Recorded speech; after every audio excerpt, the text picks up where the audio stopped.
iragile ngirame forora Deme babanunga falanebe iragile ngirame forora Imuti mirio wimede irame kafera Imuti fefe surude irame kafera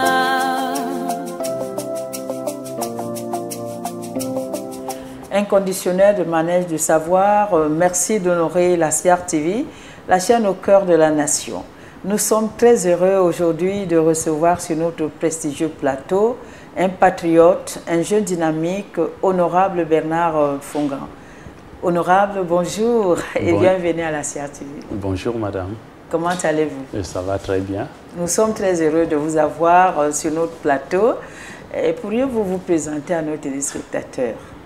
Merci. Je me nomme, comme vous venez de le dire, Bernard Fongan. Je suis le capitaine des jeunes des Hauts-Plateaux. Je suis député suppléant RDPC du département des Hauts-Plateaux. Et mon domaine de réflexion, c'est l'éducation et la jeunesse. Oui. Oui, mais hormis la politique, je suis promoteur de plusieurs entreprises. Oui, sûrement, vous avez un choix à faire si on vous disait quelle est la casquette que vous portez le mieux. La casquette que je porte le mieux, je dirais, c'est en fait la casquette d'enseignant, là où j'ai plus de vocation. Oui, les enseignants, on leur dit bonjour et on sait que le moment est là pour les préparatifs de la rentrée. Et pour vous, être enseignant, c'est une bonne chose? Qu'est-ce que ça vous a donné? Vous avez des souvenirs? Beaucoup de souvenirs parce que vous voyez, être enseignant, c'est transmettre du savoir. Oui. Donc lorsque nous voyons ce que sont devenus nos élèves, comment ils ont construit la République, la fierté, c'est celle d'un enseignant. Oui. Donc c'est comme un médecin qui se plaît à soigner, les enseignants se plaisent à former et à faire des jeunes d'aujourd'hui, les Camerounais, forts et les encadreurs de demain. Je ne vous fais pas dire honorable. Hein. Quand mon maître de l'école primaire me voit en manège, il est très heureux. On lui dit bonjour, monsieur Pierre Bonhin, qui nous écoute quelque part, parce que c'est ces personnes qui ont formé notre pays, c'est eux qui font la fierté. C'est vrai, ils n'ont pas d'argent, ils n'ont pas, mais ils ont des hommes. Parce que vous êtes d'accord avec moi qu'avoir des hommes avec soi, c'est être encore plus fort. C'est être encore plus fort, d'autant que lors de la dernière édition de l'excellence scolaire, primer quelques enseignants comme je l'avais fait, c'était vraiment une reconnaissance parce que nous sommes conscients que les enseignants sont à la base de la formation des Camerounais de demain, mais seulement ils n'ont pas toujours la reconnaissance de tout le monde. Ouais. Parce que vous voyez, un président africain disait encore, lorsque vous voulez regarder la santé d'un pays, regardez la santé de ses écoles, de ses enseignants et de ses élèves. Ouais. C'est la vitrine. C'est la vitrine. C'est la vitrine. Honorable, vous êtes dynamique, on le sait, et vous êtes d'ailleurs aussi membre à l'Assemblée nationale. Mais vous avez dit tantôt que vous aimez les jeunes. Quelle place occupent-ils dans votre vie? Oui, mais avant d'aborder cette question, je voudrais encore, par exemple, si vous voulez, revenir sur mon parcours. Oui, bien sûr. Oui, oui. Donc la lumière que je peux faire de mon parcours déjà, c'est que sur le plan familial, je suis originaire de Batié, oui, dans les Hauts-Plateaux, oui, mais je suis né à Bafoussam, dans la Mifi. Permettez qu'on dise bonjour à tous ceux qui nous écoutent de ce côté de vos plateaux, parce qu'on sait que la CIAR TV est très regardée là. D'accord. Donc, je suis né des parents d'agriculteurs et j'ai parcouru des kilomètres à pied pour aller à l'école. Donc, pour être au niveau où je suis aujourd'hui, cela n'a pas été facile. On est allé à l'école le ventre vide, on a fait du pouce-pouce.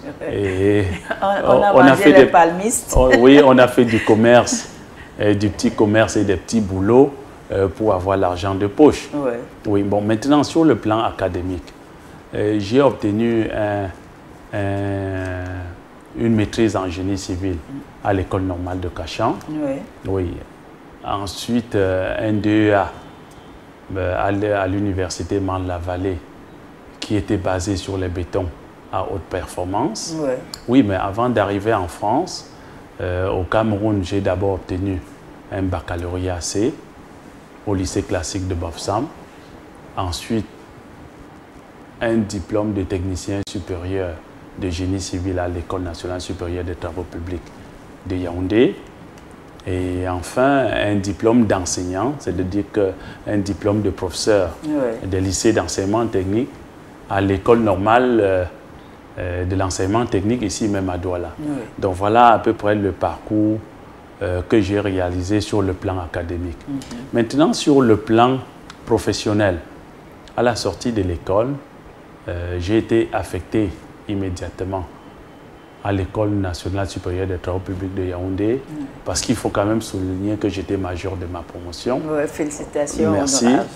Bon, et après quelques années d'enseignement, ma hiérarchie m'a affecté à l'École nationale supérieure des travaux publics, au poste de directeur adjoint. Bon, mais vous voyez, mes ambitions ne m'ont pas permis de rester enseignant. Et puis, après quelques années, vous voyez, j'avais envie de montrer quelque chose, de prouver qu'on pouvait développer des choses. Et c'est la raison pour laquelle j'ai démissionné pour créer mes entreprises. Et je suis content parce qu'aujourd'hui, après tout ce retard accumulé dans le domaine économique, j'ai pu quand même combler aujourd'hui en ayant 3 entreprises à mon actif. Ça, c'est sur le plan professionnel. Bon, mais sur le plan politique, comme je vous ai dit, je suis député suppléant dans le département des Hauts-Plateaux, qui est ma circonscription politique. Le département des Hauts-Plateaux est composé de 4 arrondissements. Vous avez Bamenjou, vous avez Bangou, vous avez Bati, dont je suis originaire, et enfin Baham, qui est le chef-lieu, qui est juste à 25 km de Bafoussam. Oui. Et en faveur des jeunes, pour répondre aussi au deuxième aspect de votre question, j'ai parrainé plusieurs forats à l'endroit des jeunes. Il y en a eu à Baham, à Batié, à Bamenjou. J'ai organisé des conférences en faveur des universitaires, notamment à l'université du Tchang, et ensuite en faveur des universitaires à Yaoundé. Voilà, si vous voulez, ce que je peux dire des actions que je mène en faveur de la jeunesse. Donc nous venons d'achever la 4e édition de l'excellence scolaire, qui est une cérémonie où on prime les meilleurs élèves du département des Hauts-Plateaux. Oui, donc cette action vise tout simplement à encourager les élèves à relever le niveau de l'éducation. Et donner l'émulation, parce que ça permet que ceux qui n'ont pas eu puissent travailler pour en avoir l'année prochaine. Non, bien entendu, aujourd'hui, je peux dire que je suis satisfait parce qu'on est à la 4e édition. Et puis, c'est toujours très gai lorsque vous rencontrez des élèves de dire oui, je vais travailler pour être invité, pour être primé lors de l'excellence scolaire. Excusez-moi, honorable, ça révèle les souvenirs d'enfance. Parce que même à notre époque, les prix scolaires étaient importants. C'était même la rivalité des familles. Mais justement, vous voyez d'où est venue l'idée. Parce que justement, j'ai aussi reçu des bourses lorsque j'étais élève à Bafoussam. Vous voyez, on recevait encore des bourses de 12 000, de 15 000. Donc, j'en ai reçu. Et lorsque, moi, je suis de ceux qui pensent que l'État m'a tout donné. Vous voyez, parce que lorsque vous êtes allé à l'école dans des lycées, vous êtes allé en France avec les bourses de l'État, ça veut dire que l'État vous a tout donné. Alors, l'État a investi dans ma formation en espérant que je viendrais donner du mien, contribuer dans le développement du Cameroun.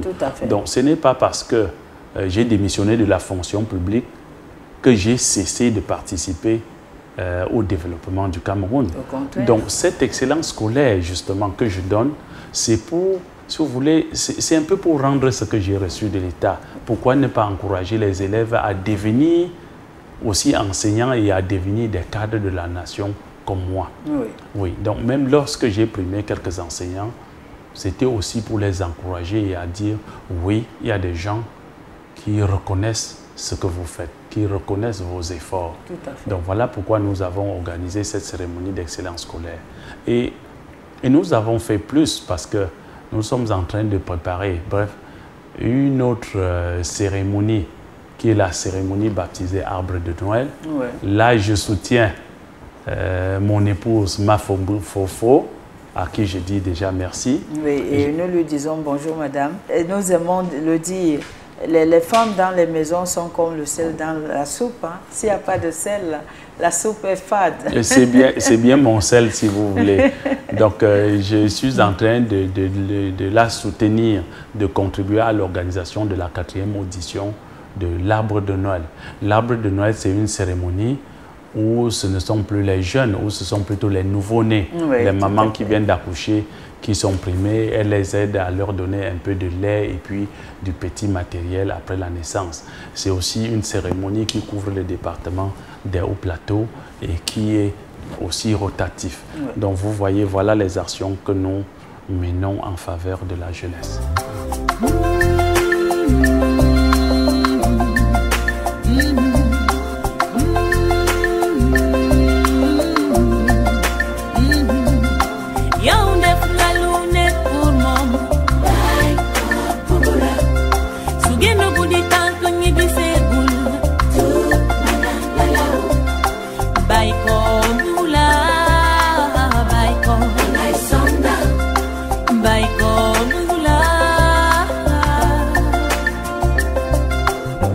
L'impression que votre cœur bat très fort pour les jeunes.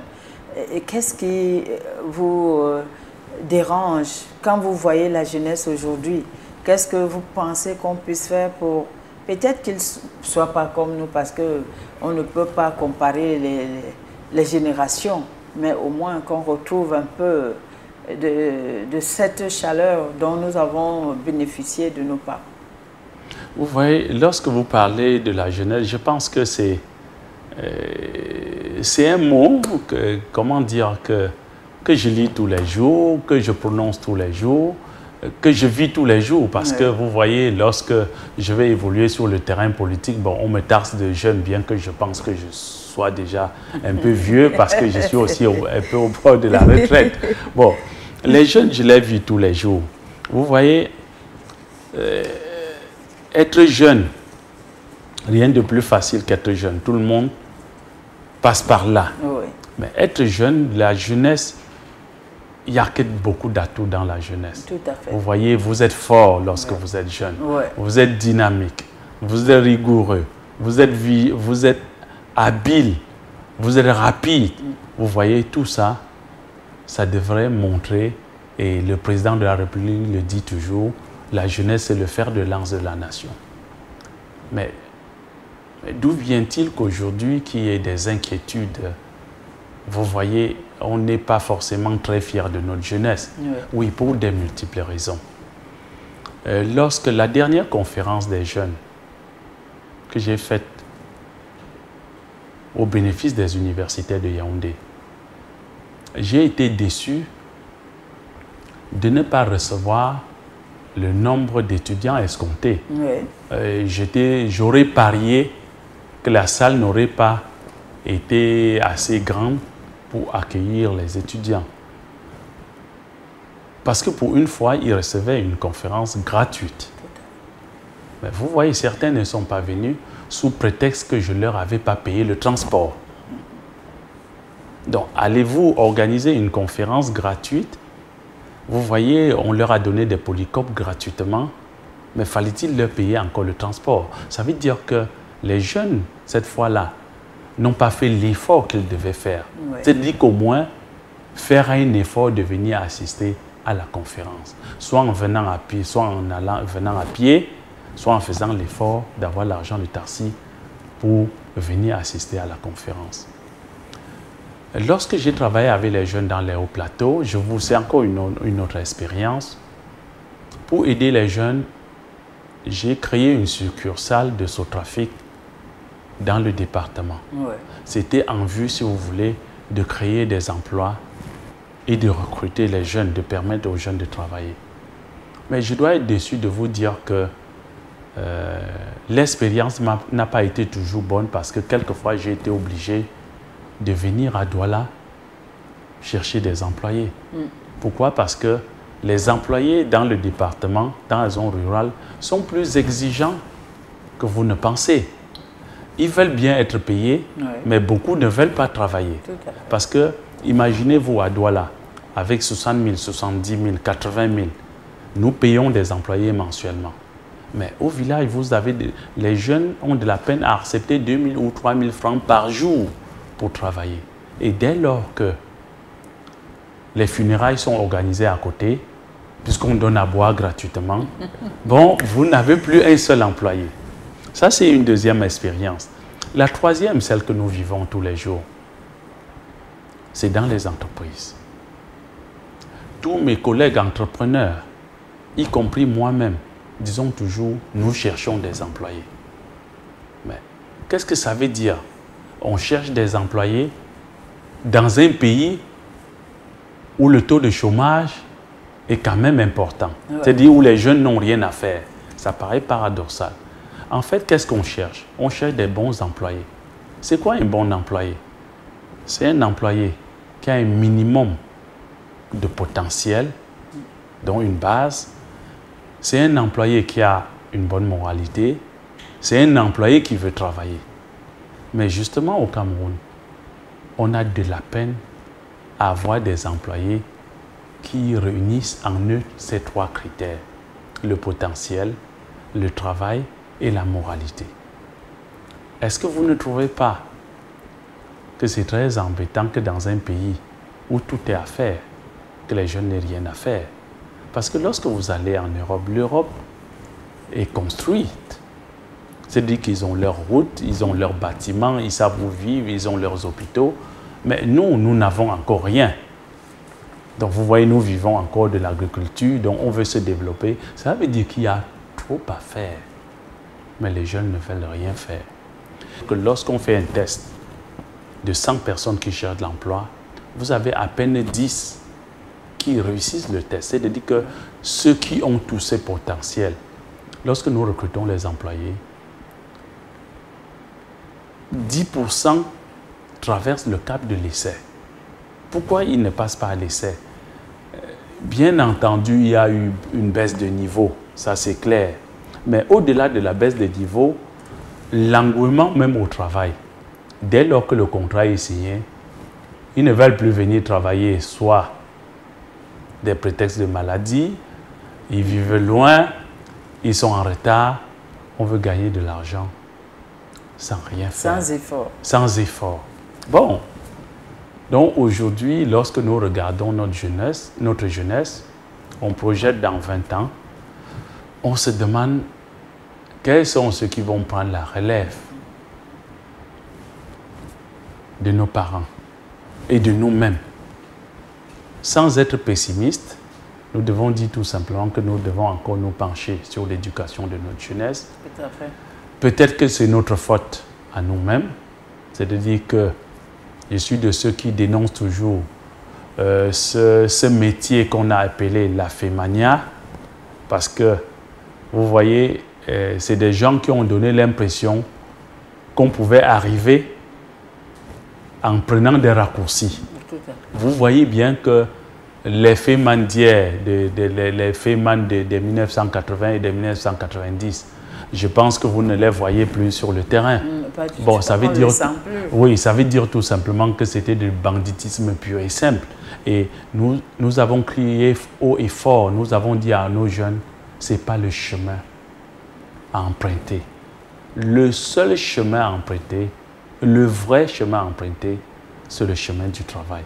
Et lorsque les jeunes vont travailler, la vitesse n'est pas forcément très grande, elle est lente, mais c'est la vitesse la plus sûre. Parce que que disait encore une de nos élites, la bonne vitesse c'est celle de la tortue qui est celle de la sagesse. Donc les hommes d'affaires, vous voyez, les entrepreneurs, ils aillent petit à petit, mais ce qui arrive, c'est ceux qui sont passés par ce chemin-là. Donc voilà ce que je vais dire aux jeunes. Les jeunes doivent rêver, ils doivent avoir de l'ambition, mais ils doivent savoir que pour y arriver, ils doivent travailler. Et ceci nous mène à vous poser la question de savoir, ce Cameroun en miniature, selon vous, parce qu'on se dit l'éducation devrait être à tous les niveaux, pas seulement les jeunes, peut-être nous également qui avons un certain âge. Oui, ben pour répondre à votre question, vous voyez, parce que lorsque vous parlez d'éducation, et pour ne pas, on ne va pas s'accabler sur la jeunesse, parce qu'on ne va pas donner l'impression que c'est la jeunesse qui est la tâche du pays, parce que j'estime que nous, adultes, nous sommes d'abord les premiers responsables, parce que c'est nous qui devons former nos enfants. Bon, lorsqu'on voit comment nous conduisons, ce n'est plus là la jeunesse, c'est le comportement des Camerounais. Donc, passer le premier, vous avez bien utilisé le mot. Nous conduisons mal parce que chacun veut passer le premier. On ne veut pas vite passer, mais on veut passer le premier. C'est-à-dire qu'on est prêt à perdre 30 minutes, perdre 45 minutes dans un bouchon, mais l'essentiel qu'on passe le premier. Bon, ça, c'est un problème d'éducation. Et je pense qu'au-delà de la jeunesse, nous devons nous éduquer nous-mêmes. Il y a encore des valeurs éducatives que les Camerounais doivent avoir en mémoire, doivent avoir en portée de main. Et parlant des valeurs, nous allons donc parler donc de l'éducation proprement dite, qui est une chose qu'on ne doit pas forcément enseigner à l'école, mais qui s'enseigne au quotidien. Tout simplement le respect de l'un par rapport à l'autre. Nous allons parler de la morale. De la morale. Aujourd'hui, on parle de l'épervier. De temps en temps, de plus en plus. On parle de la CONAC de plus en plus. C'est la preuve qu'il y a une crise de moralité dans notre pays. Vous savez que jusqu'à aujourd'hui, on a de la peine à payer avec un chèque. Oui. C'est tout la crise de la morale. D'où vient-il qu'on ne peut plus respecter la parole? D'où vient-il qu'on ne respecte pas les chèques? Parce que ceux qui les émettent, aujourd'hui, on n'est pas sûr de ce moyen de paiement et ainsi de suite. Donc, si vous voulez, il y a la morale qu'on doit tout simplement rétablir. Et ça fait partie des valeurs que nous devons développer dans notre pays. Nous devons développer le travail. Parce que lorsque vous avez parlé du Cameroun en miniature, lorsque vous faites le tour de l'Afrique, surtout même déjà dans son voisinage, vous devez comprendre que le Cameroun est béni. Oui. Parce que nous avons le sous-sol, oui. Nous avons le sol, nous avons les hommes, nous avons le climat. Qu'avons-nous besoin de plus, comme disait le chef de l'État, pour nous développer? Rien de plus. Notre petite volonté. En dehors de notre petite volonté et de notre organisation. Parce que vous voyez des pays qui sont très riches, qui n'ont pas d'hommes. Mais le Cameroun peut être fier d'avoir des hommes intelligents et des hommes qui sont capables de travailler. Nous avons de l'eau. Donc si nous cultivons n'importe quoi, nous cultivons, vous voyez, nous avons beaucoup de choses qui peuvent pousser dans notre pays. Donc cela veut dire que cela nous garantit au moins de la famine. Donc nous pouvons manger. Nous avons le sous-sol parce que vous voyez, on peut avoir un peu de minerais, on peut avoir un peu de ceci. Alors que quand vous allez dans d'autres pays, vous n'avez pas tout ça. Mais ils arrivent à survivre. Donc le Cameroun a tout le potentiel pour être parmi des pays leaders. Je ne dirais même pas de l'Afrique, du monde.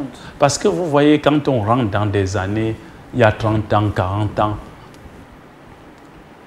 on nous disait encore que le Cameroun avait aidé la Chine il y a des dizaines d'années, que nous étions capables de les aider. Mais d'où vient-il aujourd'hui que nous devons, si vous voulez, mendier auprès de la Chine?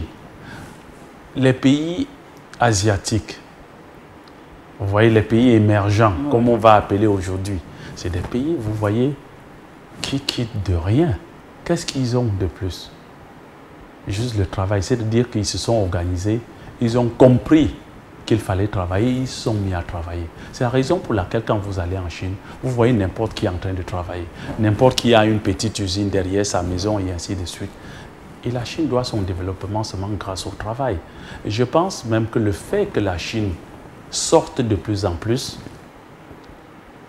veut dire que la Chine sort pour chercher ce qu'elle ne possède pas. En particulier, par exemple, le sous-sol. Oui. La Chine a un sous-sol pauvre, ce qui n'est pas forcément peut-être le cas du Cameroun. Nous avons juste besoin de travailler et d'être au-dessus des pays émergents. Donc, l'émergent 2035, dont parle le chef de l'État, par exemple, aujourd'hui, n'est pas un slogan. C'est en fait une destination que le Cameroun peut atteindre. Il suffit juste, et nous avons les moyens pour y arriver. Il suffit juste de s'organiser. Honorable, nous sortons de cet entretien. Votre mot de fin à l'endroit des parents, encore des jeunes, parce que bientôt les rentrées scolaires sont arrivées. Bientôt, ils devront redoubler d'efforts pour comprendre qu'en classe, il ne faut pas tricher. Il ne faut pas tricher, bien entendu. Donc, nous allons dire aux parents, tout simplement, de continuer à encadrer les enfants comme ils l'ont souvent fait, de contrôler, de regarder, de s'assurer qu'ils ont bien fait leur devoir, et de ne pas laisser l'éducation des enfants seulement aux enseignants, parce que les enfants ont besoin d'être éduqués, non seulement à l'école, mais la première éducation commence bien à la maison. Donc nous devons leur dire ce qu'ils doivent faire, comment ils doivent se comporter, quelle morale ils doivent avoir, de ne pas tricher pour réussir, de ne pas tricher pour avoir leur diplôme. Pourquoi? Parce que s'ils trichent aujourd'hui, demain dans la vie active, la tricherie ne les aidera pas. Parce que de tout ce que je viens de développer, vous voyez que dans les entreprises, ce ne sont plus les diplômes que nous recrutons, c'est bien le travail que nous recrutons. Donc le diplôme n'est qu'une présomption de connaissance. Donc en entreprise, on met votre diplôme à côté et on vous demande d'exercer un métier, de faire quelque chose. Et ça, vous devez le faire. Et si vous avez triché dans votre vie pour avoir vos diplômes, à ce moment-là, vous n'aurez plus l'occasion de tricher. Voilà ce que nous allons dire aux parents. Aux enseignants, nous allons leur demander de continuer à fournir les efforts déjà avec le peu de moyens qui sont mis à leur disposition. L'État fait ce qu'il peut faire. Les élites, en fonction des localités, nous faisons ce que nous pouvons faire.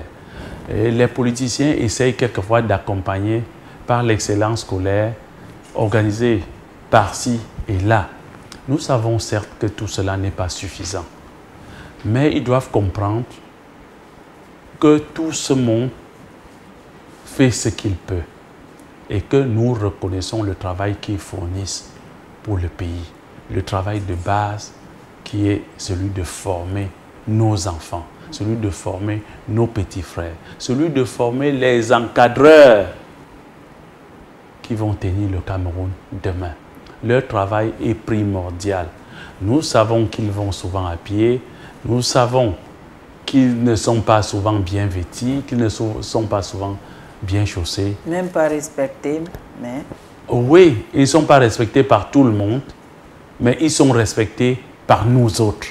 Parce que nous savons ce que c'est que l'enseignant, nous savons ce que c'est que l'éducation, nous savons ce que c'est que l'enseignement. Ils n'ont pas besoin que tout le monde le reconnaisse parce que ce ne sera jamais possible, mais ils le font d'abord pour nos enfants et pour eux-mêmes. Parce que leur fierté, c'est de voir ce que deviendront les enfants qu'ils ont formés. Nous saluons leur amour, nous saluons l'amour des parents et l'effort de tous les Camerounais qui sont d'accord, comme vous l'avez dit, que la probité, que l'intégrité soit de mise, revienne pour que notre pays garde le meilleur rang du monde. Honorable, nous avons été très heureux de vous avoir aujourd'hui. L'équipe de Manuel Savoir vous dit merci et surtout bon vent. Merci également et merci de m'avoir invité à cette émission. Mesdames, Messieurs, votre fidélité nous honore. Ne quittez pas, la CRTV est toujours des vôtres. Bonne journée.